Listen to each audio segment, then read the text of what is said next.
Hello, and welcome to CDL this week, episode 5, with me, camallenn. And me, Horizontal. Thank you for tuning in. We got back from London from this weekend and we have a lot to cover. A lot, and when he says a lot, I feel like this is going to be a good hour and a Yeah, half, 2 hours. We've got a lot to it's discuss, going to be a meaty lots of one. games and lots of extra stuff like the hype battle, the ending. Obviously, the ending didn't finish very well at London. But before we hop into all of the juicy stuff, we'll start off from the start of the weekend with like the venue setup and the audio problems and stuff like that. So we'll start with the venue setup. Yeah. What were your thoughts? Well, I mean, I didn't see, obviously, I wasn't in London last year, but I felt the setup was good. I think it was a lot better than Minnesota's in a way because they had the challengers there on the floor with the crowd. So it was a lot easier for you to go and watch that if you wanted to. It wasn't hidden away. I think the atmosphere was great and the way they had the crowd set up. Uh, but yeah, I think the venue as a whole was set up quite well. I thought the venue looked really good with the stage and the big screens and Yeah, everything. I didn't like that there wasn't many of the I don't know how you describe the seats when they're kind of when you've got rows instead of like rows going up instead of just the flat rows. I prefer it like that because you can see more. Like we were at the back, obviously, yeah, I and know what you which mean. I like the seats. It was good seats, but when like everyone jumped up, you couldn't really see a Yeah, everyone. whole Yeah, you had to. like whole amount. Someone at the front stood up. We had to stand up at the Yeah. back. Another thing I didn't really like was that obviously having challenges close was good because you could easily go and have a watch, but it was also bad because I don't know who tweeted it out. It was I think it was one of the Team War players saying that during grand finals it was so loud, like the grand finals of the challenges, that it was so loud that it was almost like they could literally not hear. It was like just not even Yeah, pointless. It was kind of even pointless in playing because the crowd was so loud they wouldn't be able to hear their own call outs. So that was one thing I wasn't too fond of, but the rest of it I really liked, like how close the presenters were. I mean, the casters were pretty close as well. yeah, they Yeah, were. I thought it was really good on the whole, though. Yeah, I think they did a good job. Like the cast, like you said, the casters were up on the upper balconies, but could see the crowd, so we were able to interact. And then the main desk was right behind the floor seating, so that was great. Yeah, I mean, you could The, really get in the shots, like I'm sure a load of people did with yeah, some dubious signs as well, but we yeah, won't touch too much on that. And then obviously we had the audio problems. So on the yeah, first we day, did. there was a bit of a I problem. mean, it seems at this point it wouldn't be a CDL event without some production problems. Obviously, though, they've got a lot more stuff that they're trying to utilize this year. But I mean, something is. I'm not sure how obviously simple sorting out the audio is, but I've never really seen too many Yeah, audio problems I know before. Maven tweeted saying it wasn't quite as simple as people are expecting, but they worked on it pretty fast, I would say, and as the day went on, it improved. It wasn't perfect, but they definitely got some stuff sorted on the first day. I think one issue though, as well, at least for the crowd, obviously I've listened to some of the streams and the casters are fine, but the casters to the crowd were a bit quiet at Oh, points. I don't know if it was because we also didn't help that we were really loud. Well, yeah, obviously, But yeah, I remember last year, even as when we were that loud, we could still hear even big old yeah. loud Maven. We couldn't even hear Maven this year, really, and he's the loudest motherfucker in the world. So, Even if we tell him to shut up all the yeah, time. which he doesn't, which he seems to love for some odd reason. But touching on audio stuff, obviously the crowd was pretty nuts. Yeah, What it was your was. take on the crowd? I mean, the crowd's everything, isn't it, for London? It's what makes it so amazing, so special.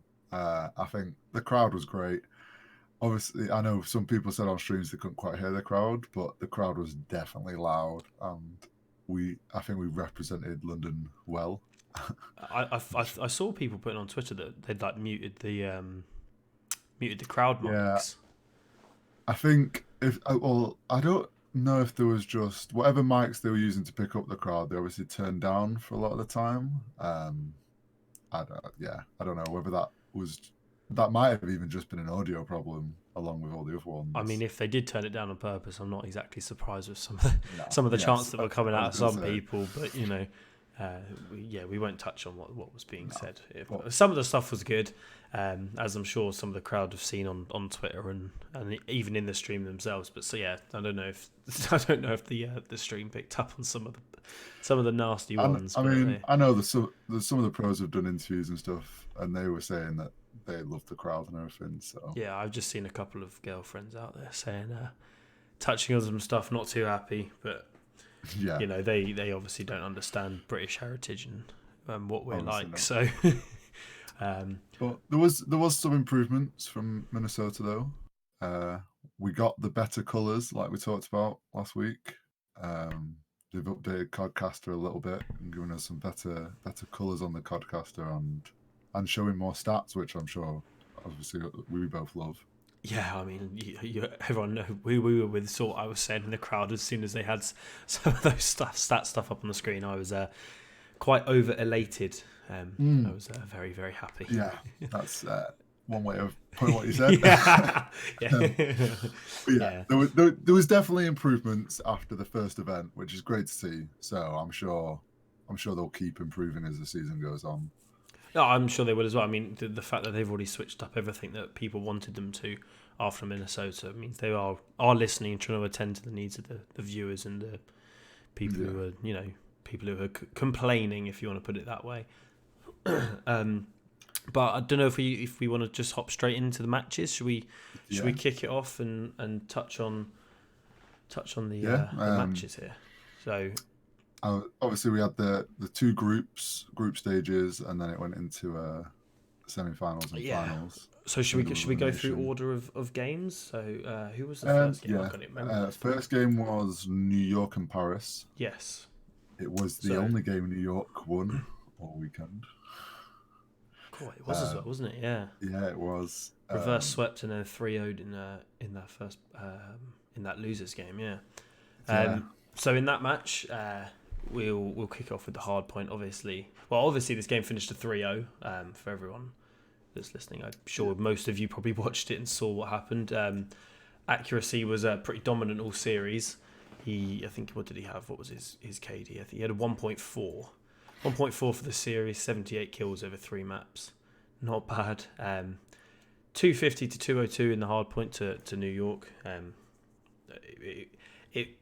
I mean, that was probably the closest match of the series. The Search and Destroy was an absolute blowout, 6-1. Even though Paris somehow had 5 first bloods, they only won 1 round. So that kind of sums up how that opening game went for them. Sorry, my voice is still a little bit all over. Oh, sorry, this wasn't a 3-0. I'm an idiot. It was a 3-1. Sorry, I'm sure Paris won. Yeah, they did. Did Paris not win domination? They did win the domination. Yeah, I'm kind of surprised at that, but that was 183 to 165. We saw all weekend. Domination seems to go either way, really. Yeah, it's such a flip-flop game mode, isn't it? It's just like you can have, because there's a perfect setup. It seems to be on every map that.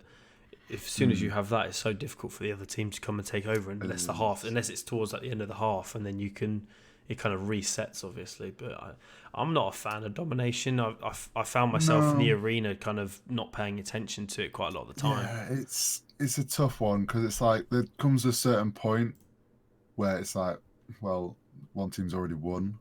I think the worst was there was like 2 minutes left of a game and someone had already won technically, so. It's hard to get the crowd behind that game mode. I do have to say though, like the whole neutralizing flags and being able to do that definitely helps. More interesting, but it's not the best. Dom would be better if it was the first to 200 rule again, because a team could be up 190 to 150. A team gets a triple cap, holds that for half a minute to a minute, and they're well back in the game. Yeah. To me, that'd be better. I still don't see Dom as a competitive game mode, but I was saying to people during the weekend, they were all going, "Oh, bring back capture the flag," and I was like, I think capture the flag would be even worse in this game than domination. You die so quickly that. And the spawns, like teams would somehow spawn on the other side of the map. Yeah, for no imagine if a reason. player spawned at the enemy flag, like how it just gives them like easy pickup. Yeah. I think unfortunately with the way the state of the game, I think domination is probably the best game mode we've got. I mean, I wish we Um, could have uplink, but obviously that was yeah, really only a jetpack game mode. it was. That was definitely my favourite one. But yeah, and But then yeah, I obviously, mean, oh, we God. said we were saying, weren't we, that coming into this weekend, New York was probably going to look better, and I think they proved that in the opening game. They came out looking like a stronger team again, like they should be. Paris not maybe looking as strong as we probably expected them to for the first game. Yeah, in the first game, Um, yeah, and obviously yeah, getting smoked out of the water in map 4, 250 to 114. Zuma dropping 1.7 KD with 70 seconds in the hard point. I mean, pretty dominating stuff from him. Him and Atachi even in that one, bringing back that old duo. But we'll move on to the next game here. What was it? You've got the it list up was there. Dallas versus Seattle. Dallas Dallas won versus 3 Seattle. 0. They did. That was yeah. I mean, Octane the only one going positive. A surprise on the teams on the side of Seattle. Clayster dropping a 1.5, nearly a 1.6. Not bad. First map. First map was pretty close. Yeah, it was a close game, 225 to 250. Yeah. I think Seattle's looking better. We definitely saw this weekend they're starting to look better, but obviously Dallas is one of the strongest teams at the moment. So they obviously, I feel like they just showed that they're still one of the strongest teams. I mean, this was one of the closest 3-0s I've probably ever seen. I mean, Yeah, it was 250 to 225, followed by a round 11 in Search and Destroy, which I don't even know how it went to round 11. To be honest, Seattle had two players literally positive. One was equal, and one was like +1 positive. Whereas 4 out of the 5 yeah, players on Dallas were over positive, and there was 8 first bloods on the side of Dallas as well. Mind yeah. blowing. And then Considering those stats, like you would think Dallas have run all over them, they but should have. I'm not sure how they did it. And then even in the domination, it was 167 to 162. yeah, I mean, one of the closest 3-0s I've probably ever seen. It was pretty unfortunate. That to me, that sums up the Seattle team. Like, I think they're good, but they yeah, just don't seem to be able to just pull. They're not that. They haven't got that kind of like ultimate clutch factor. They apart from the game we'll get onto later, where they won a game 5 round 11. You know, over the first 2 weekends, they've had zero clutch factor whatsoever. yeah. They're playing well. They're just not playing well enough to get themselves into a lead or to pull themselves away from the other team. Yeah. But even They when they do, always, they then somehow start losing the lead and yeah, kind of throw it they away. somehow seem to just like can't get the momentum and keep it. And obviously, there's probably just some more stuff they need to work on. But I they mean, definitely have I was improved. going to say they definitely look better from Minnesota. Yeah, So there's positives. I think having Octane on your team is always a good thing. And then you've got yeah, Karma 3 Rings and Apathy is one of the best players when the game kind of really starts to get into its life cycle. So I'm definitely interested to see how Seattle kind of turn out over the next month or two, next couple of events. But we'll continue. It was Chicago versus LA Gorillas, I LA, believe. yeah. Yeah, Another 3 another 0 quick for 3-0 this Chicago. was as well. Um, Yeah, we won't touch on Patty P because we all kind of know what happened to him this weekend. Envoy looked incredibly good in this series. He had a 1.3. he did. Looking really good. First map was, I'm not sure, I haven't got the map scores on here for some reason. You'll have to tell First me. map is Gunrunner. It was 250 to 158 for So Chicago Huntsmen. kind of not full smoke, but No, no one on LA was positive. And yeah, everyone on Chicago was. So that scoreline is makes pretty good sense if you ask me. And then we went on to yeah, the S&D. I believe it was 6-2. yeah, Was it 6-2? 6-3. 6-3. Sorry, yeah. Yeah. So I mean, a strong win for Chicago. Obviously, LA managing to get some of them rounds. I think, like we've said already, like LA we're still unsure and they're not performing great. Obviously, like they were against Chicago, who are probably the best, second best team. So it's going to be a tough matchup for them, but they're just not showing us that they're like good enough to be in the top teams. I think. Yeah, I mean, it was kind of what we touched on last week or 2 weeks ago after Minnesota. We said they look all right, but they just don't. I'm just not convinced by them. And to be honest, this weekend kind of proved that to me. I mean, they went up 2-0 against Seattle. We'll touch on that later. And then obviously got hit by the reverse sweep. Or, sorry, we're not allowed to use that. We're not allowed to use that. The word reverse sweep, according to Pac-Man. It's not it's not the right one. I presume you saw that tweet, did you? I don't know if I did actually. Oh, he was basically just going on about how's it a reverse sweep when the team never swept them in the first place. Oh. So yeah, I don't really get it, but and then obviously map 3 on this one. I'm not sure. Have you got the score there? It was Hackney on. It was 169 to 167, so closer. Oh, very close. Blimey, 2 points. Yeah. But I mean, as we've talked about domination already, it can go. It seems to go either way, even to the teams that aren't looking like the stronger team. Yeah. So I think that could have very easily gone LA Gorilla's way. Obviously, it was very close. Though obviously, I don't think it would have made a difference to who would have won. No. It still kind of touches on the no clutch factor like Seattle. Yeah, I think. Yeah, you definitely need for domination. I think you need like a bit of a clutch factor even to try and because you've got to get ahead and hold it. So they obviously were doing something right there, but not obviously enough to get past the Huntsmen. Yeah, difficult. And then obviously move on to the home team. London versus Toronto, I believe, was the next game. It was. Yeah, 3-1. To the home team as well. Sure. Yeah, it was. Yeah, it was to the home team. The crowd obviously loved that. It was a great opening game for them. I'm pretty sure London got outslayed in this series as well. It was really only Wusk who kind of went off. He had a 1.34.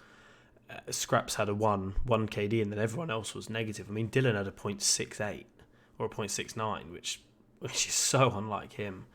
That was that took me massively by surprise. The boys definitely took obviously a bit to get going, it seems, but they did well enough. But I mean, they clutched up and they came through in the games, obviously apart from the domination. But there it is again. Yes. It's kind of that flip flop game mode, isn't it? So yeah, it was 250 to 221 in the hard point, which is close. And I think this was obviously this was seeing Toronto's had changed their roster like we predicted they were going to. Last week we talked about how they'd been playing Bance with the main team, and we thought that might be them switching up the roster, and they've been the first team to do that, and as expected. Obviously, I'm not sure after this weekend. They didn't really perform that well, so whether they swap up their team again for when they're next playing, we'll have to see. Yeah, it would be interesting, that one. I'm not really sure. I mean, maybe bringing Brack. I haven't heard much about if he's even any good at this game. But I definitely wouldn't be dropping Bance after this weekend. He looked pretty good, if you ask me. So Ravens, took the first hard point, 250-221. Search and Destroy on Piccadilly, 6-4. Close map, yeah. Close. It was a close game. But obviously London managed to clutch that one up. Some great moments. Then you had, as we just said, domination 209 to 173 for Toronto, and close. That's like domination seems to be very close, and it can just go either way because as soon as one team gets a solid enough lead at the end, it can be really hard to come back from that. Yeah. So. And then the hard point was 252. 181. 181. So not too close. A little 70-point win for London on that one. More of a stronger hard point. And obviously that put us into the winners bracket of Group B for London. Yes. Which was obviously, and as you can imagine, being the London home team, like the moment that they won that, the crowd was going crazy. Definitely got the crowd awake on that Saturday morning. And got the crowd going. Yeah, that was when I think the crowd started to get going during the Chicago game, and then as soon as the London game started, after that the crowd was just rocking for the whole rest of that Saturday. So that was good to be a part of. And then what was the next game? It was Chicago versus Dallas, wasn't it? Yeah, so this was the winners game of Group A. Yes. So the rematch for that, obviously Chicago beat Dallas in Minnesota for their first match. Yes. So it's kind of the rematch, and didn't really go to anyway to Empire, did it? Chicago came in swinging. Yeah, they 3-1. dominated. All of them dropping over a 1 KD, and only really Clayster was over positive on the Empire side. So again, you can kind of see the difference in kind of that. It almost seems like the teamwork. It just seems like they work better as a unit. And I saw a tweet. Yeah. I saw a tweet about the Dallas team after the tournament being like, it's really been switched up, that the old guys are really carrying the young guys. It seems, you see like these like glimpses from Hugh Gilly and Shotzi, but the consistency is really coming out of Clayster and Crimsix. It is at this point. But then those youngsters, especially Hugh, he's going to really start firing once he starts to find his feet. So I'm hoping to see some better things out of him, especially. And then obviously you're going to get what you get from Illy and Shotzi at the moment. First couple of times on LAN, so you can't expect too much out of them. One of their first tournament LANs against, and they're like the home crowd in London. Obviously, we can both say like we were definitely behind Huntsmen on this. So to have the home crowd against you as well, like they did well considering, and they'll get used to it and they'll get into a groove as the season goes on. I'm sure. Yeah, I would have thought so. I mean, they're still considered a top team. I mean, they got second at this tournament, so if they're getting second with some of their players like somewhat underperforming, they're going to start to look good come the time their players are playing well. So like get the things that they're struggling with in check a bit more, and they'll really start to be strong. I mean, by looking at this match, Huntsmen were 250 to 151 on the first hard point. Like Huntsmen just seemed to dominate them on that hard point. And I'm guessing that's more down to just they had better control of the rotations. Yeah, I don't. Unfortunately, I don't have the hill by hill scores on this one, but no, we don't, do we? No, but I mean, to win by 100 points, you're definitely controlling the game to your pacing and everything. And then the Search and Destroy was around 11, wasn't it? Yeah. Yeah, it was 6-5. And obviously, Dallas is meant to be the stronger, or was meant to be looking like the stronger Search and Destroy team, but Chicago seemed to be looking stronger in Search and Destroy. Chicago, to me, I want to see them versus Atlanta in a Search and Destroy, because Chicago didn't lose a Search and Destroy this weekend. They were the only team to not lose a map in a single game mode. Like they won 100% of their games in Search and Destroy. Considering the start of the season, I think Chicago was saying the Search and Destroy were their weakest game mode. That it definitely doesn't look like it at the moment. Was this on Arklov Peak? Have you got the Search and Destroy was on Piccadilly. Oh, okay, it wasn't on Arklov. It was in the final. They played on Arklov then. But this blows my mind how this went to around 11. I mean, Arcetes went 13-6, Envoy went 10-5, and Scump went 12-5. The best KD on the side of Empire was Hook, who went 9-9. Everyone else, I mean, Shotzi was 2-10. It's like you read that and you think, well, Huntsman should have really absolutely dominated that Search and Destroy then. But yeah, Shotzi was 2-10. I mean, how are you getting that right? If you're getting to round 11s with someone dropping a 0.2 KD, I mean, it's going to go quite well when he's playing better. It must show just that Crim and Clayster, how much they can clutch up in a search and try and hold the team together. Yeah, it kind of just blows my mind, that really. Yeah. Then we went obviously into domination. 210 to 160, and that was for Dallas. Yeah. And there's a bit of a trend starting to see here. Like any of the 3-1 games. Someone said this to me. After the Sunday, it was all the 3-1 game modes. The one for the team that lost has been domination. Yeah, apart from one. I think, or was it any game that went 3-1 and 3-2? The team that lost won the domination. Yeah, Yeah, something like that. And then apart obviously from if like it was one 3-0, game or something. Yeah, it was a strange So stat to come out of that. I think it's odd to see, and I wonder if that's.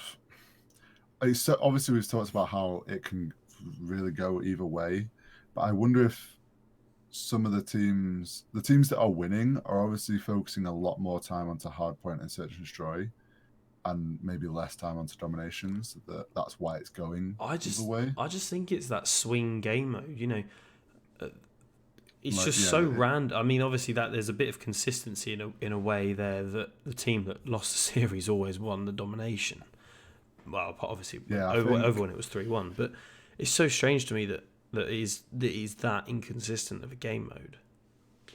yeah, it kind of it's a weird one because it's so inconsistent. It could really it can really throw off a series, and obviously like, in times when we've seen reverse sweeps, it starts on the domination, and you do think because it's so like either sided, like it's so even playing field on who could win. Mm. I guess it kind of it can be an advantage, I suppose, to some of the teams that maybe are going into it 2-0 and give them a bit of a momentum, a bit of a push. Yeah, I guess that's why. I mean, then you've got it gives you the momentum sometimes. I mean, obviously we'll touch on that London game. It's literally in about 5 minutes here, but Yeah, with the reverse sweep. But and then map 4 was hard point, on 250 St to Petro. 175. Yeah, So I all that mean, needs to be said about this is that Envoy went 30 and 12 and had as much hill time as Dallas had as a whole team. He dropped 2 yeah, minutes which kind of just 55. 2 minutes 55 in the hard point is I think whilst that going really 30 and shows 12. why Chicago's like dominating on hardpoint at the moment, especially against Mm. Empire. Well, it just seems obviously not so much in the domination, but Mm. yeah, they just seem on that level. To me, they're on that level with Atlanta. They're both dominant, Yeah, and I can't wait to hopefully see them play at Atlanta in a couple of yeah. weeks' time I'm because looking forward to hopefully that matchup of Atlanta and Chicago should be interesting. fiery one, Yeah, definitely. fiery one to say the least. And then we moved obviously on to the London versus New New York. York, which was the last game of Saturday, the winners of Group B. Not what we predicted. I know we did our brackets before. I think we both predicted that Paris would be in this Yeah, matchup. with London, yeah. I Um, mean, Dylan really turned around his performance from their first series. He dropped a 1.22 or 1.23 even with 114 kills, with yeah, Scraps also dropping 103 kills. So, they definitely turned it on for this. oh, I mean, As we not said, so much the first two maps, but no, obviously, as we said, it was 2-3 to London. Like they got the reverse sweep. So like the first two maps going to New York it was tough as the London crowd.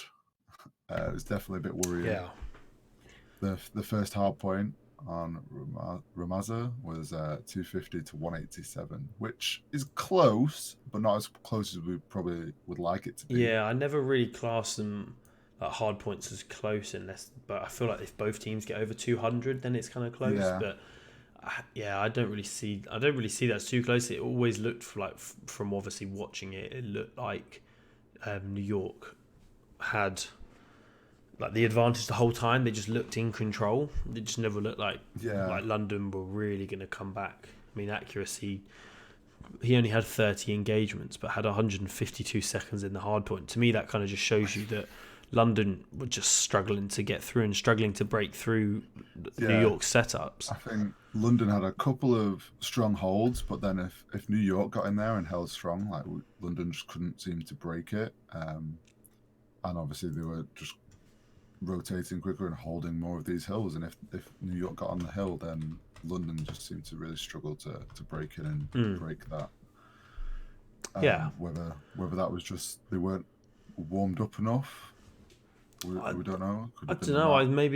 Maybe they just thought they took them lightly after they smoked them at Minnesota 3-0. I mean, you never really Possibly, know yeah. what happens. Only the players really know what happened. Maybe they just got out rotated every time and just outplayed.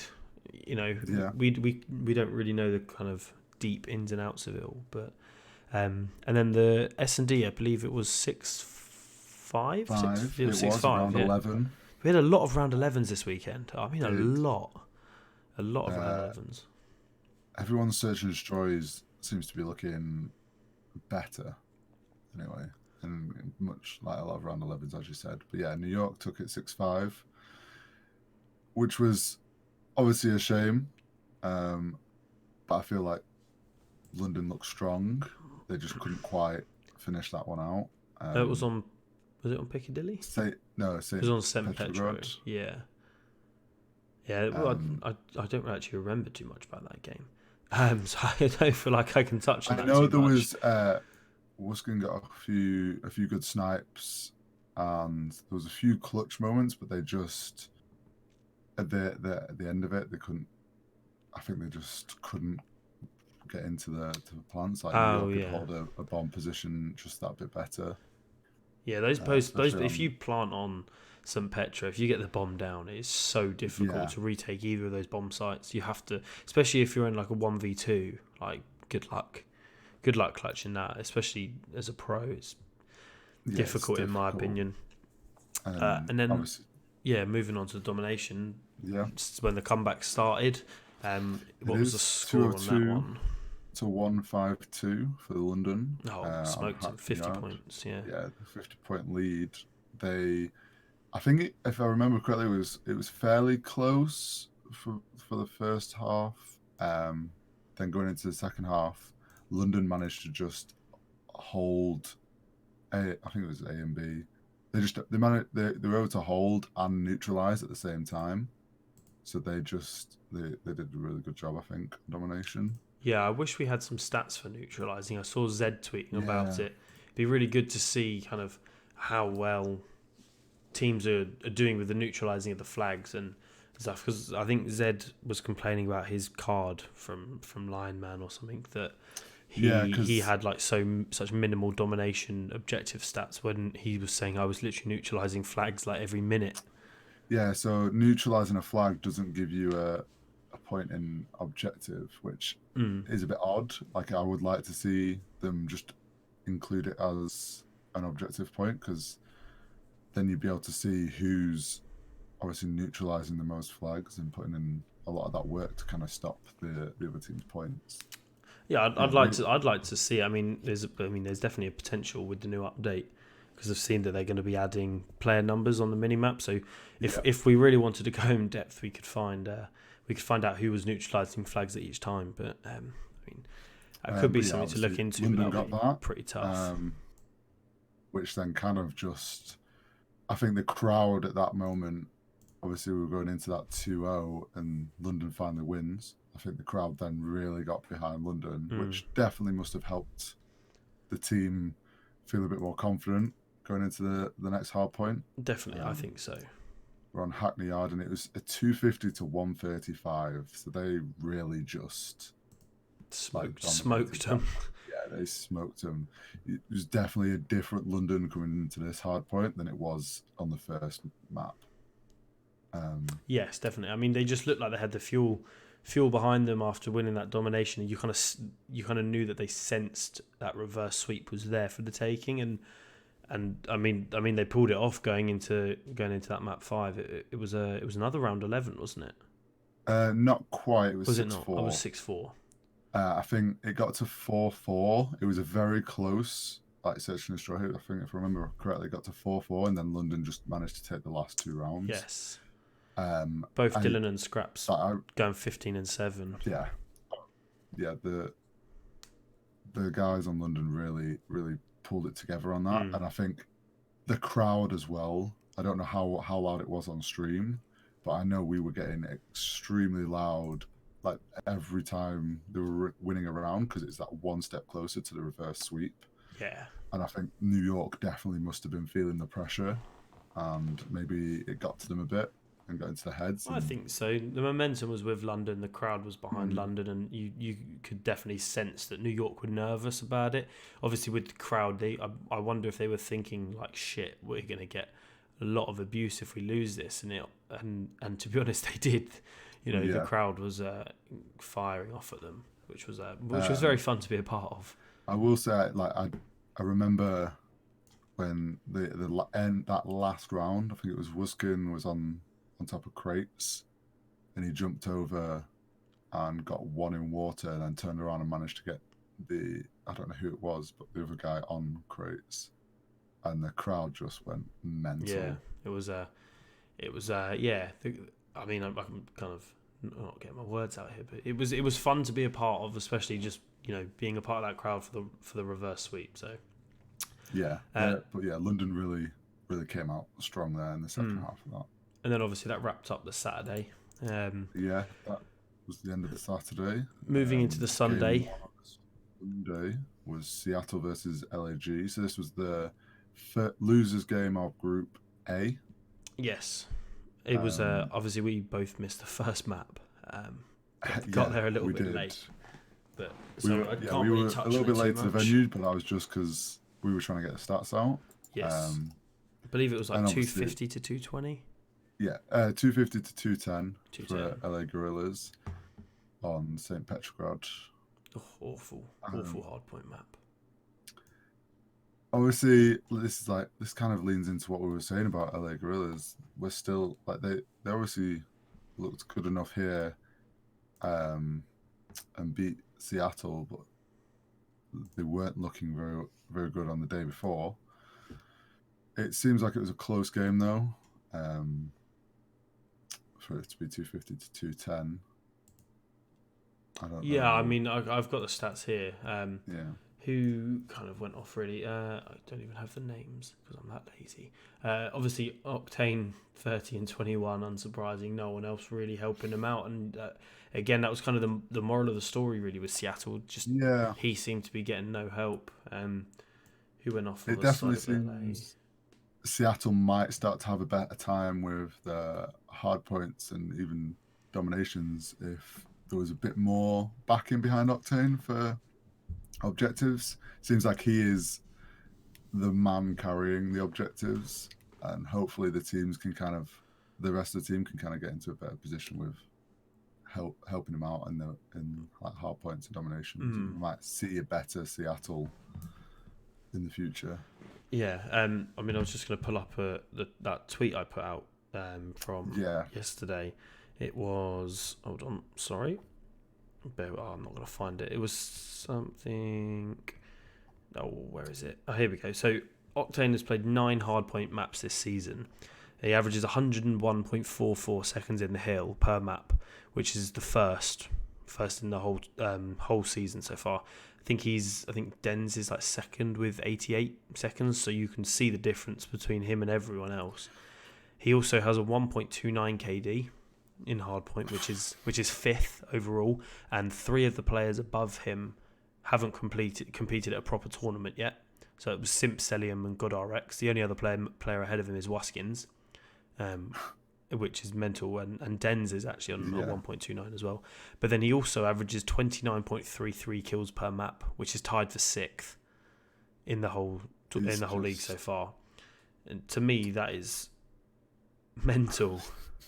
yeah, crazy. It's crazy stats right there, and it kind of, I think at the moment, Octane's obviously like holding that team up, and Yeah. hopefully we get to see some of the other players like Enable and Karma really get up to the same level as Octane, and then we might actually see a really strong Seattle Yeah, I team. just remember watching the games. Like he was going like 1.5 almost every map on respawn, and he was just almost like getting no help out of anyone. I mean, looking at Mm, this first hard point, how close it was. Apathy went 24 and 23. He was the next closest to Octane on 30 and 21. Everyone else was like negative, which obviously isn't a problem. But when you've got Enable going, not Enable, sorry, it was when you got Karma going 18 and 27, and then you got mm, Slacked going 17 and 24.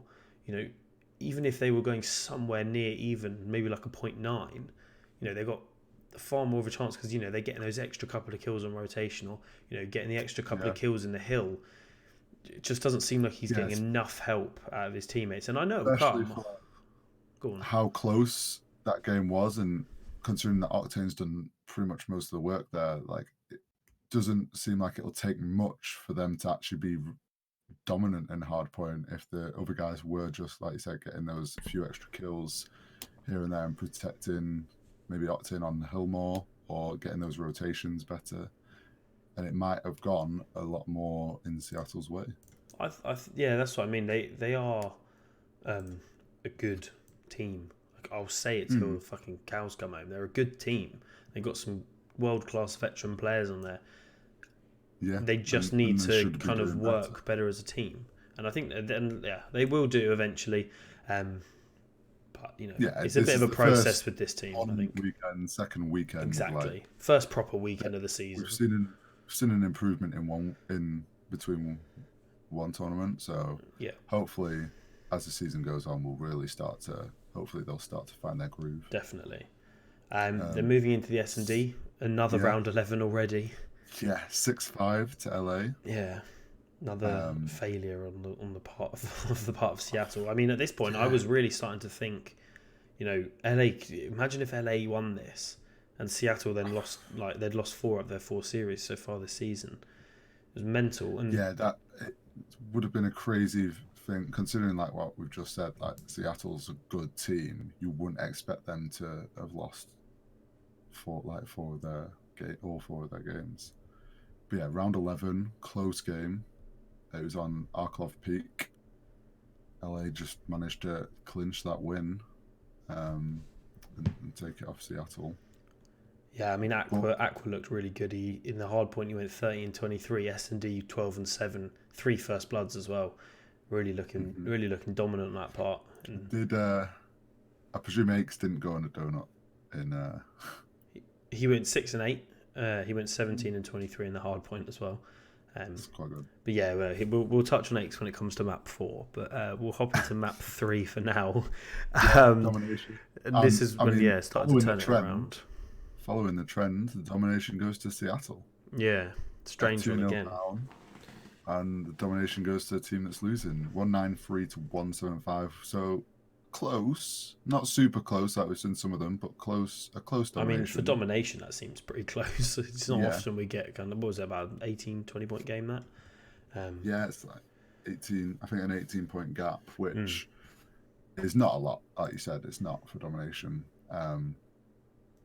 Seattle's just managed to really, I think, hold those flags and get those neutralizations when they needed them. And managed to slow them down at the end. This is my point on Octane. So 37-23 for Octane, pretty standard. But then you look at the other team. I mean, he had 2 people at a 1.2, 1.22 and a 1.24. That's really helping him out. He's got a couple of people working with him, getting those extra kills. Defending the flags or just doing the dirty work. I mean, it was only really Karma again. He went 16-26. And Slacked was 19-23, which is an awful. See, he's more towards a 0.9 there, and then all of LA was stuck at 0.8, apart from Aqua, who had a 1.29. So you see he's getting that extra help in those, and they're winning them, and it's the same again in the domination. Sorry, in the second hardpoint map, Octane 41-25, but the rest of his team, apart from Slacked, was over positive. Yeah, so like going into that second hard point, they came out 250 to 231, and it's like you just said, like Octane's got that extra help, and they're managing to then take the lead. It seems like they're very close to being like a strong team. Like Octane's there, ready, and it just needs the rest of the team to like kind of pull their weight a little bit more, and it seems like they'll start winning more of these. It just seems like the other guys are a little bit too inconsistent. That would be my 2 cents on them. But I would like to just touch on Aches on this game. How in the fuck was this game? Was this a 19-point game with Aches going 23-41? And then who was that down there? And then you've got Lacefield going 20-31.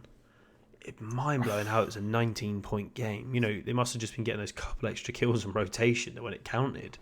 Yeah, Mind blowing. obviously Aches wasn't getting the kills, but they must have just been putting themselves in the positions to at least get the hard points, or just the early rotations, and try and just throwing themselves onto it. Must have been what was going on. But yeah, crazy that they were still able to get 231 points with two of their players Almost double negative. like that. Yeah. Mind blowing. So Obviously, then yeah, because of go that, on. it went to a game 5. Game 5, round 11. I think that was the first game 5, round 11 of the weekend. Yeah, I think Yes, it was because London, New York didn't go to round 11. 6-4. Yeah, So, London, New York was. First, went to Seattle 6-5. Octane double positive. I mean, says it all really. As we've just keep saying, holding his weight, really, really trying to like A bit more than holding his weight, if you ask me. hard the team, really. Well, that was what Frankie said, wasn't it? After the game, she was like, "You kind of hard carried your team," and he was a bit like, he didn't want. You could tell he didn't want to say yes. He didn't want to admit it, and I mean, would you really want to admit that when you've got like the likes of Karma on your team? You don't really want to be good. Like, no, I wouldn't have thought so. The stats kind of back it up a bit. Yeah, I mean, Seattle Octane really helped them through there and managed to get that reverse sweep on LA, which then again like leans on the fact that we're still it's why we're unsure about LA. They looked really strong and they came out in the first 2 rounds winning, looking good, but then they lost that momentum. It's just that I feel like it's just that momentum. I mean, we had another reverse sweep later on in the tournament as well, which we'll get to at some point. But yeah, it's just LA was still me personally anyway, unsure on if they're that good. I almost feels like they just don't know their identity. I'm not really sure if you kind of get what I mean on that. They just don't look like they know what they're good at, or if they're good at all. To be honest, they haven't got something they're solid at. They're just they're just okay at all 3 modes, but not really good in one. So they can't be sure they're going to take like a search every time or take hardpoint every time. Unlike where you usually look at Chicago, 100% a map win in S&D. You know, you already know that. You know, with that, you know, you're going game 5. Oh, well, they've already technically won 100% map win. So, but we'll keep moving on because this is starting to get on, and we're barely even into the episode at this point. So second game of Sunday was the first losers of Group B. So it was Paris versus Toronto. Yes. A 3-1. I think, what was it? Unlike other games, it wasn't domination that went to the losing team here. Was it not? This was the one exception. No, Toronto came out in the first game 250 to 180. Oh, yes, they did, didn't they? And took the hard point. I feel like after this first map, we kind of thought, oh, is Paris not looking great this weekend? Because obviously they didn't do very well on Saturday. Yeah, of course, that was their 4th map loss in a row. Yeah, so I think after that Minnesota weekend, we saw them come out really strong, and then since then they were kind of struggling a bit, but 250 to 180 is a convincing enough win by Ultra really there. But then it goes into a search and destroy, and it goes complete flip, and Paris goes 6-3. Yeah, I mean, who was it? Is it Dens there? Yeah, Dens, 14-4. It's all that really needs to be said about that map, I guess. Yeah. You know, 14-4. Looney going 2-7. There, that's your swing right there. So yeah, them two definitely help bring Paris back into the game there. Kismet wasn't really having a great weekend, if I remember correctly. Well, he dropped 95 kills in this series. He was just dying a lot. He was still kind of up there with his kills, but his KD was negative because his engagements. It just seems like he's just playing at a different pace to everyone. His engagements are absolutely mental. Let me put up big season stats here. He had overall kills. He had 298 overall kills, but 346 deaths. And I think the only player who might have had more, there was a couple. Oh, everyone on Dallas did because they played an extra series than everyone else. Other than that, I don't think there was really anyone who had more kind of engagements than he did. So yeah, his pacing Yeah, is just. It almost seems like it might be a little bit off to his team. Because he yeah. just plays Maybe at a like different he's always pace. maybe trying to put himself in faster than everyone else, I and mean, he's definitely their first guy in, yeah. but But maybe like yeah, he might maybe they'll go back and look at that and hope maybe he needs to be first one in, but maybe slow down a little bit so he matches his team better or something. But obviously it still worked out for their favour, yeah, I mean, they've taking still that got top victory. four. So, Yeah. and then into the Then domination. domination 201 to 167 for Paris. Yeah, yeah. Mm, Paris were looking strong in domination all weekend before they came up against Chicago later on. Um, yeah, I mean, Zed was saying they're the best domination team in the game. yeah. I mean, obviously that first hard point didn't go their way, but then Search they found their momentum and domination. They they held it. They looked strong. Um, only really at what 34. Oh, I've lost you. Your microphone's gone. Hello, Yep, I got completely. you back. Oh, that's good. Don't know. You Okay, just you it you might went have been quiet for my a second. computer. Don't know if you My muted computer. yourself then. Anyway, Anyway, carry on. but yeah, I was just saying, Paris obviously only a 34-point lead on the domination, but I mean for domination that's enough, and if you've got that late on enough, there's no coming back from that. Yeah, exactly. You know, big leads in domination are very very difficult to bring back unless you can hold a trip cap. But and that's part of the reason why I don't really like it.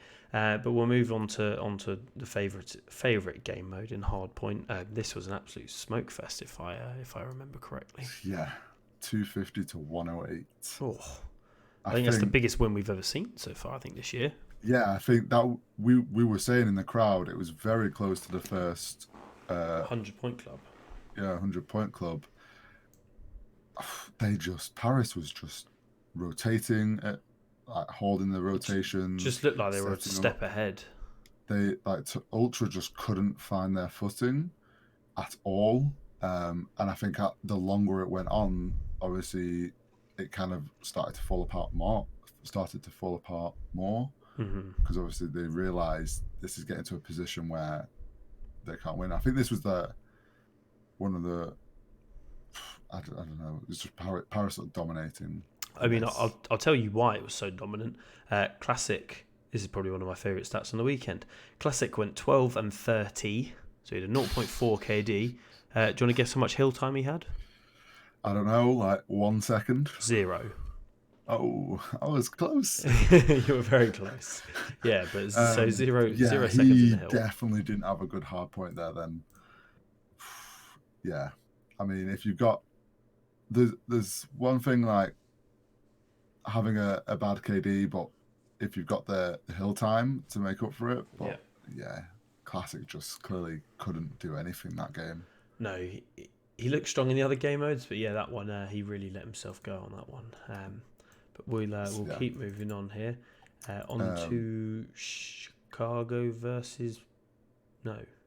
and What game was it? Dallas versus Seattle. So this was the loser of winners versus the Of winner of losers. losers. Yes.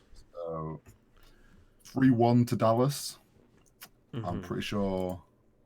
This is another case of I'm not too bothered about going too deep into this one. It wasn't a great series. I think the only thing you really need to touch on here is that in the lobby, Octane had a 1.5 KD throughout the whole series and got smoked 3-1.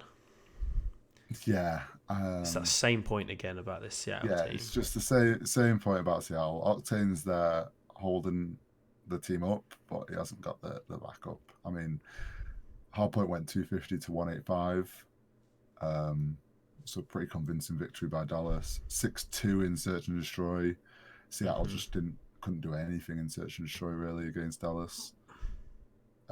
Domination, as the trend was this weekend, went to Seattle, Yeah. 191 to 179. And then the hard point, it was close, 250 to 210. So maybe Octane was starting to get a little bit more help there, but Dallas just too Yeah, dominant. a little bit. But Octane having a 1.5 was, he also had a 0.167 in Search and Destroy. So it kind of tells you how well he was playing in the other two game modes, and still Yeah.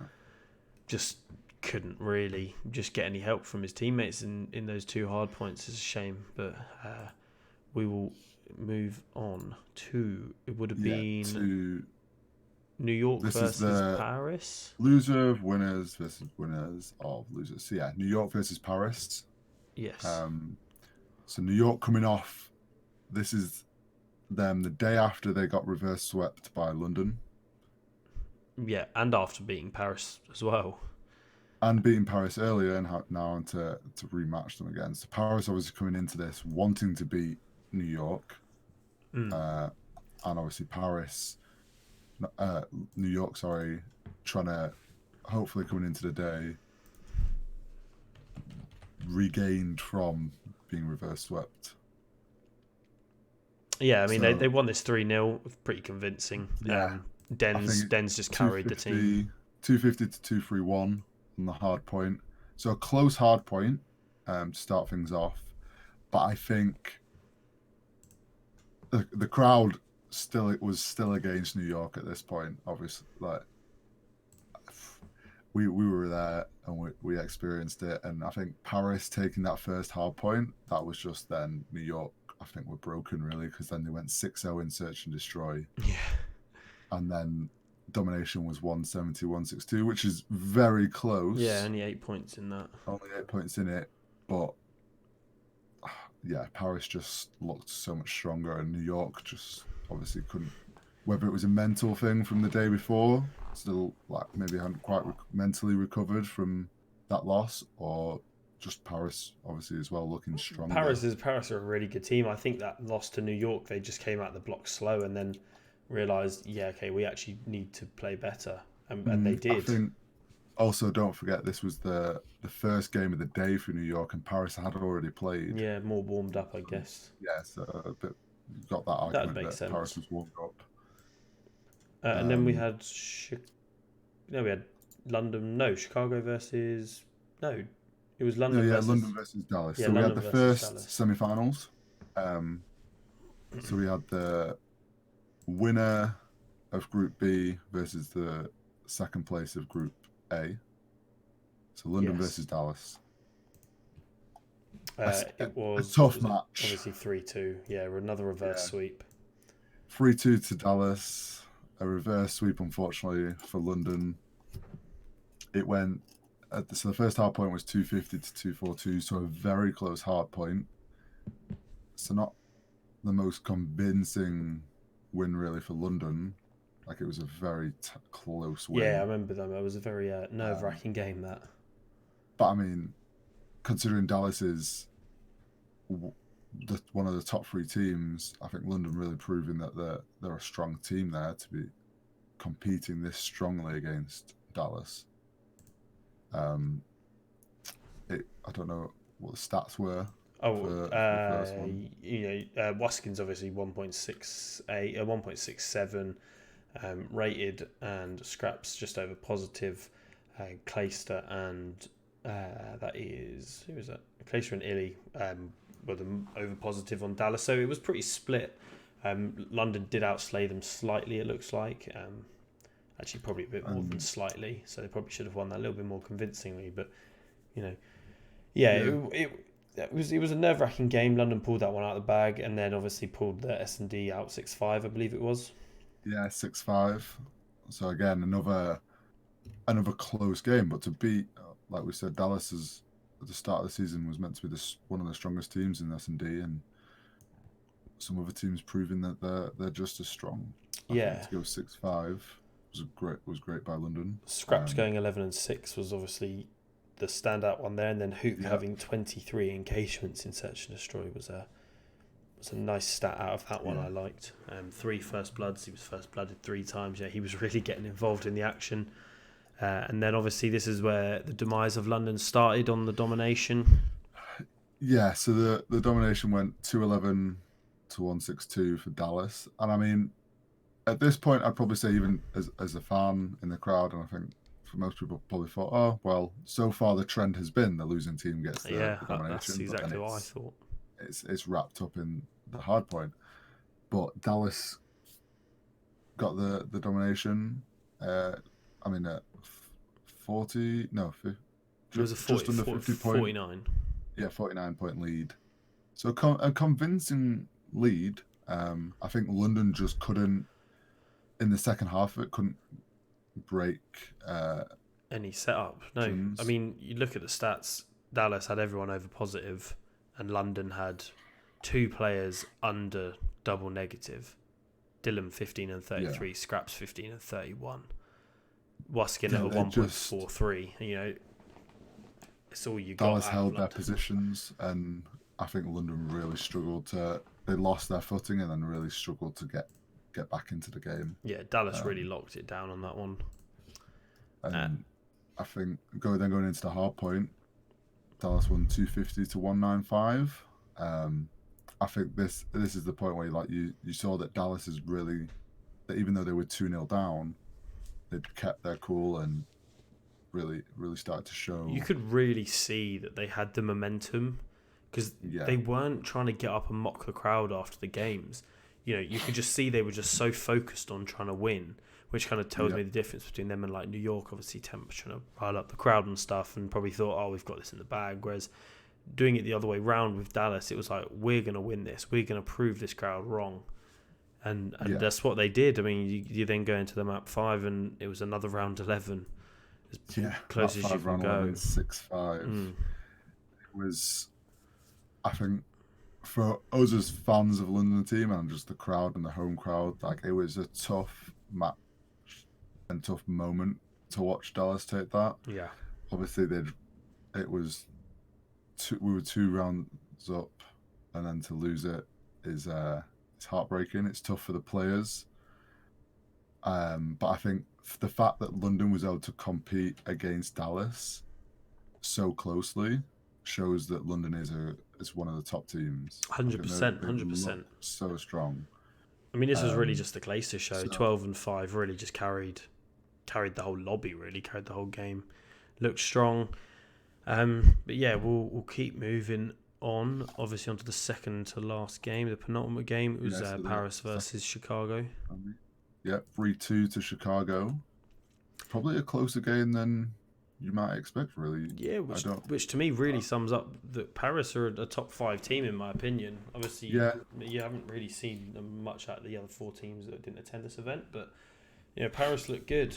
I think if Paris are playing well and are on form, they're a great team. I think we saw this weekend, there's a couple of points where obviously if they're not 100% consistent, and if they're not all playing well, or some key players aren't playing well, then they really struggle. But they came out the gate 250, 216 on hard point. Paris got the win on that. Close game. Everyone on Paris over positive as well, so that's a nice little one for them. And then map 2 obviously went the way of Chicago. It did 6-2, but I guess, I mean, we'd seen Chicago search and destroy all weekend. They were looking strong, very strong. So they came in dominant on search and destroy, which kind of to be expected, really. And took that 6-2, and then came in pretty dominant on domination as well. Yeah, 215 to 110. Jesus. So 105-point lead. It's definitely the biggest win we've seen on domination so far. Yeah, Chicago just had them on lock, I think. Paris just couldn't get into the points, couldn't neutralise. I'm pretty sure there was a few occasions where Chicago might have even had them triple capped. Yeah, I think I remember correctly. They had them triple capped for a decent period of time. I mean, you have to really to win by 110. Yeah, they were just pure domination, especially after going into that match. Zed was saying that they're definitely the best domination team out there at the moment. So, and then obviously map 4, tying up 2-2. was Paris. 250 to 239. So again, an even closer hard point. Yeah, 11 Literally 11 points. points in this. So I mean, Den's going 40 and 19 with 116 Paris seconds in hard point. really obviously clutched up in those last moments to hold Chicago out. But in this, obviously looking strong in their hard points against Chicago, but maybe lacking more in their domination and search and destroy. Well, against Chicago at least. Yeah. And then went to a game 5. Just Chicago 6-0 in search and destroy. I mean, Scamp we saw 13 that, and 3. like, Chicago is just so strong on search and destroy, and I think they're starting to show that between them and Atlanta, it's gonna, like, a search and destroy between them two is gonna be a very close game. Yeah, I mean, a whole series between them two is going to be a close game. I'm looking forward to that. And then, so go on, sorry. takes us to the. I was just gonna say that then takes us on to the final. Indeed, it does, and it was probably one of the quick. Actually, it wasn't even that quick for 3-0. It was fairly close in all 3 matches, to be fair. But it was just that Chicago clutch factor, really, again, just paying dividend. I mean, what was the score on the hard point? So the hard point was 250 to 239. So another only 11 points in it. Yeah. Very close hard point.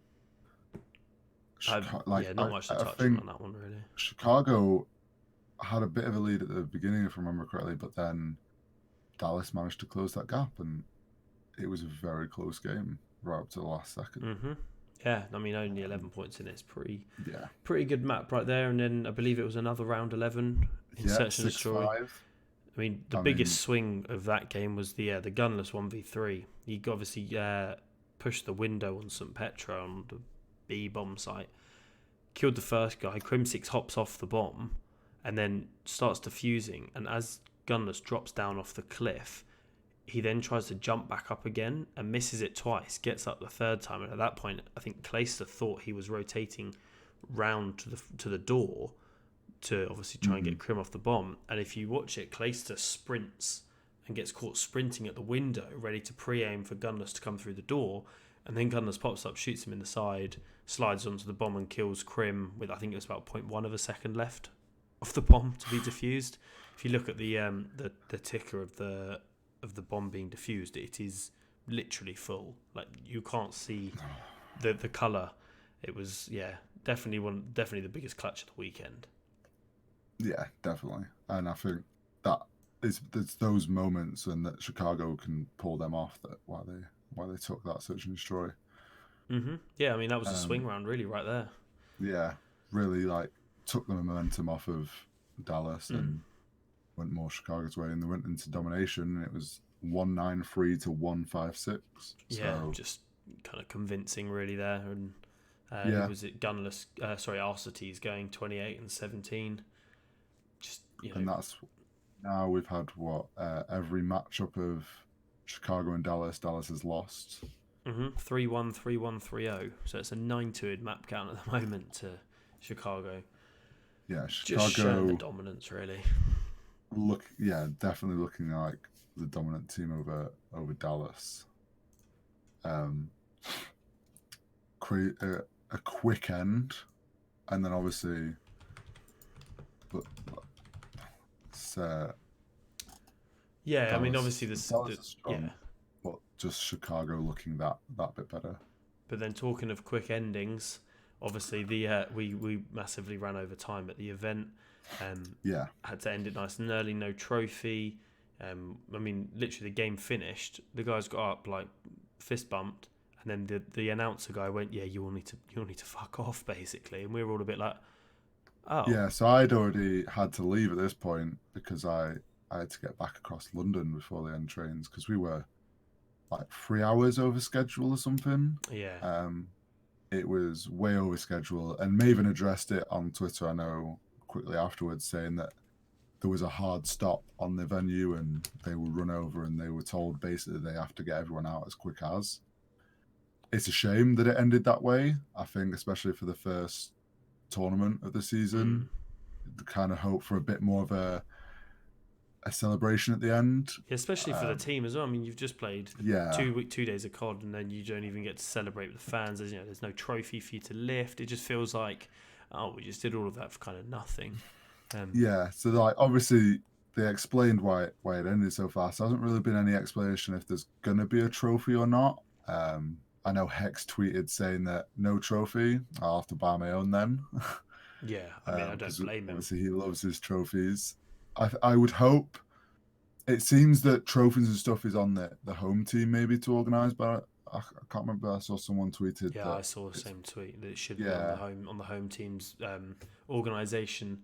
I think that's a good idea. Hopefully Atlanta has listened, and I know it's only 2 weeks away, but hopefully they can come up with something. I'm sure Uh, that's going to be a good event. You know. and hopefully, the schedule on the Saturday was lots better. We were way ahead of schedule. I think the CDL is getting better with the schedule. Uh, I mean, the Yeah. reason Sunday got messed up was the hype battle, but I'm sure we'll Oh, get into that. well, we can move So, straight onto that if you want to. well, yeah, I'd just say that Atlanta hopefully will improve again, and the schedule will be even Yeah, better. And I'd have hopefully, there thought is a so. proper wrap up at the end, and we'll see that in Atlanta. But yeah, the hype battle. I mean, personally, I think they're a cool idea. Are they needed? I don't think they're needed, and if they're going to mess up the schedules this massively, then it's more of a detriment to the weekend, and it takes more away from it than it adds to it. I don't know what your thoughts on the hype battles are. I don't like it. I think it's totally pointless.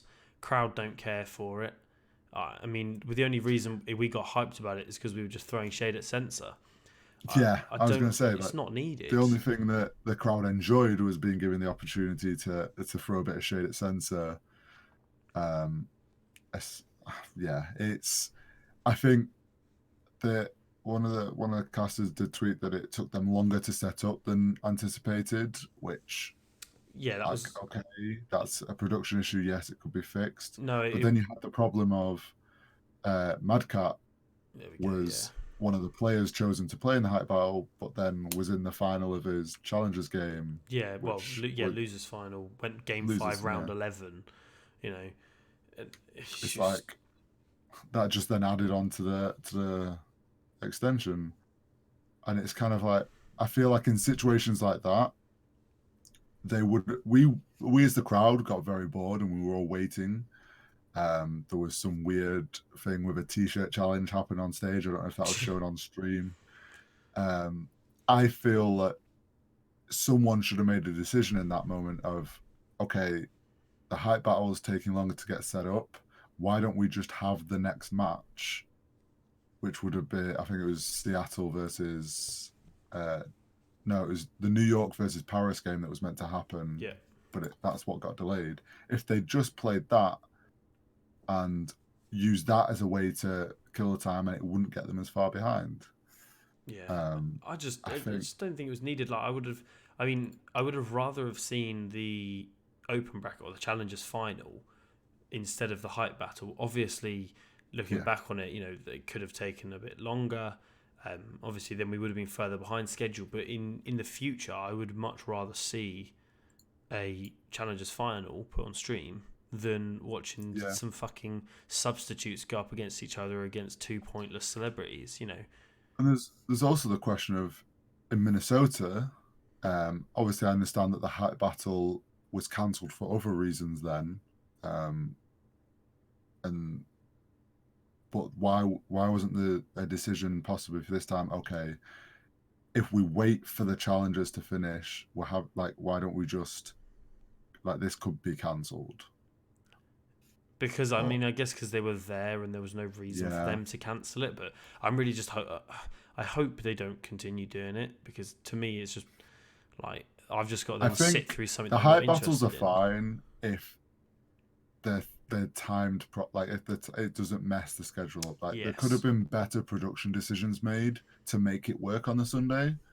Um, I think they'll hopefully learn, and in situations like that where okay we're having problems to get it set up, or one of the players that's going to play in it is in a challengers match, why don't we keep going with everything else and just rearrange.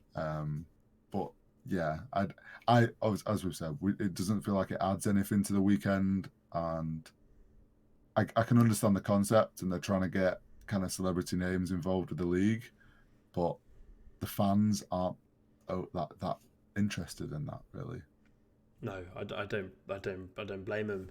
It's just two kind of average celebrities going up against two substitutes, and yeah, I wouldn't really say I'm too interested in it. So, I will say one thing though: yeah, go on. Sensor got absolutely smoked by a DJ. Yeah, I mean that was class to see. I really enjoyed that. That was the only part That I that enjoyed. was the one thing that made it worth it, I Yeah. think. Mm. um, but yeah, I think other we like obviously we've touched on some things that hopefully we'll see in Atlanta. There's a lot. I think they've improved a lot, and kind of wrapping up this weekend. CDL has improved a lot since Minnesota. They've improved a lot of things. The stats and stuff was all a lot better, but then unfortunately had sound problems. Yeah, so one thing gets better, one thing gets Yeah, worse. But it looks like they're schedule trying. was a bit better, but also then went poorly on the second day. So I think that they're improving. They're trying their best to improve as fast as Mm. possible. I mean, they've already put out patch notes for the competitive scene, so hopefully that'll be Yes. in fruition for Atlanta with the numbers on the mini map. And there was something else I remember seeing, but I can't quite remember what it was. But they've definitely updated two things. At least they're showing the stats scoreboards now at the end of every match, so you Yep. don't have to go through and look at 7 pixels on the screen in the tiny little scoreboards at the top. So that's good. That's good for us. Um, yeah, I'm I not think sure if things there's like much else you we've want to said, touch on like there. you briefly touched on, hopefully we maybe see more inclusion of challenges at Atlanta. I don't know if Atlanta has a. Have they got? I'm presuming they've got a I don't know. challenges. I know that there's one this weekend. I think it's this or not this weekend, but there's one in a couple of weeks in Toronto that's just a Right. challengers event. So I'm hopefully that will be streamed. Um, Yeah. by itself, they've got streamed for Um, that. The amateur teams need the exposure. Otherwise, how the hell are like teams going to know who are the next best up and coming players? All they know is singularity have won both events, but they don't know who yeah. the fuck's the best player. They didn't know. We've talked about this before. I do think if they want the challenges to be a successful way of like a stepping stone to becoming a pro and try and get people interested in wanting to play in challenges, there needs to be more coverage of it. Whether it's on the weekend streams, they cut to it between matches, or whether they have their own stream, like a beta stream that is just for the challenges. I think there needs to be more done to show it off and to include it more for the fans.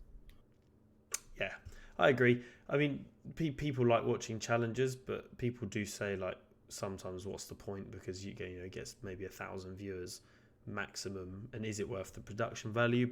But for the sake of the players, I think it's worth the production because they get that exposure to being the next best up and coming players. Like there's Yeah, many things we could touch on, but I don't really want to go into a rant at this point because there's not really but much I point. think But obviously there's like I said, hopefully in Atlanta they have a trophy or and a bit better of a end of weekend kind of wrap up. But I guess that again will hopefully come down to scheduling and they're not too run over. Something that I did notice this weekend, I don't know, we saw videos from Minnesota of these like post game interviews where the players were sat like the sports style. mm, Um, I haven't seen any videos from this weekend, whether that wasn't done, so maybe it was just a Minnesota thing, or if it was done this weekend. I'm just wondering why we haven't. Like, I'm surprised we haven't seen anything. If it was just a Minnesota thing, it's a shame because I thought they were a really cool idea, and I could like to see that again. I think it was a good idea from Minnesota. If there that was was the still a lot case. of personal interviews. Like there was a lot of ones from like Dick Yeah, Shelto and yeah, ESPN did quite a few as they well. did. I don't know if maybe they just decided the group ones weren't the best idea and they preferred the one-on-one interviews. We might see something different for Atlanta. I mean, Yeah, you're not really sure what we're going to get all season, which is kind of nice because it shows that things are being switched up for every event because it's all different. It's yeah, not and just run by one it's nice to company this year. see each home team kind of put their own spin on whatever their home series is going to be like. Yeah, because it's not just But run on one company this time. It's every different companies every series. You know, they're coming up with their own ideas, their own styles yeah, for the branding and for the how the stream looks and how their event looks on a whole, which I'm very happy about, to be honest. yeah. I think something that we haven't covered that was I think has been confirmed sort of, but we they had the merch here in London, but they didn't have. It was all like limited edition merch, wasn't it? But they didn't have the Yeah. official merch, which us as fans were a bit disappointed about. But I'm pretty sure that it's been said that they're trying to work on that for June. Okay, that'd be good. Um, I do need to reduce the which pricing a bit, in my opinion. Though it's still a little bit yeah, I think we saw expensive. some of the merch on obviously some of the players, the jerseys, and we saw the hoodies, and the merch does look good. Uh, Makes me like looks like good quality. Just hopefully that's something they improve for June's London event, and I know that they're working on it.